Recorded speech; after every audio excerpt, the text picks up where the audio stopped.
વિરામ બાદ આપનું સમાચારમાં પુનઃ સ્વાગત છે। સમાચારમાં આગળ જોઈએ તો સુરતના ઉધના વિસ્તારમાં આજે વહેલી સવારે રફતારનો કહેર જોવા મળ્યો। ઉધના સ્વામિનારાયણ મંદિર પાસે એક બેકાબુ બનેલી કાર બીઆરટીએસના ટ્રેકની લોખંડની રેલિંગ સાથે ધડાકાભેર અથડાતા અકસ્માતની આ ઘટના બની છે। આ ભયાનક ટક્કરમાં કારમાં મોટું નુકસાન થયું છે। કારમાં એન્જિન સુધીનો પણ ભાગ દબાઈ ગયો છે। સુરત શહેરના ઉધના વિસ્તારમાં કારનો અકસ્માત થયો છે, જેમાં બેકાબુ કાર બીઆરટીએસ રેલિંગ સાથે અથડાઈ હતી। સુરતની ઘટના છે, જેમાં ઉધના વિસ્તારમાં વહેલી સવારે રફતારનો કહેર જોવા મળ્યો। ઉધના સ્વામિનારાયણ મંદિર પાસે એક બેકાબુ બનેલી કાર બીઆરટીએસના ટ્રેકની લોખંડની રેલિંગ સાથે ધડાકાભેર અથડાઈ હતી। વધુ માહિતી માટે સુરતથી અમારા સંવાદદાતા અરવિંદ રાઠોડ ફોન લાઈનથી જોડાઈ ગયા છે। જી અરવિંદ, આજે અકસ્માતની ઘટના બની છે સુરતના ઉધના વિસ્તારમાં, શું વધુ માહિતી છે?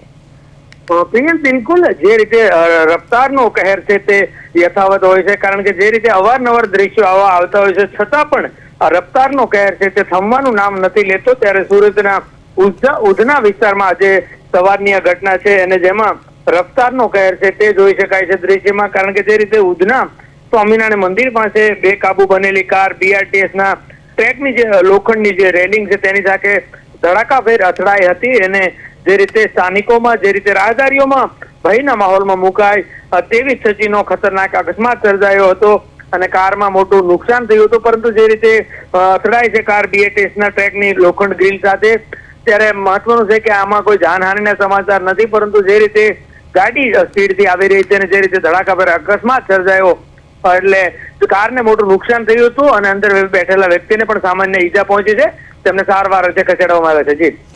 જી અરવિંદ, જે રીતે આ કાર રેલિંગ સાથે ધડાકાભેર અથડાઈ હતી, ત્યારે કહી શકાય કે ટ્રાફિકના નિયમોનું ઉલ્લંઘન જણાઈ રહ્યું છે અને રોડ સેફટીને લઈને પણ અનેક સવાલો ઉભા થઈ રહ્યા છે। શું કહેશો વધુ?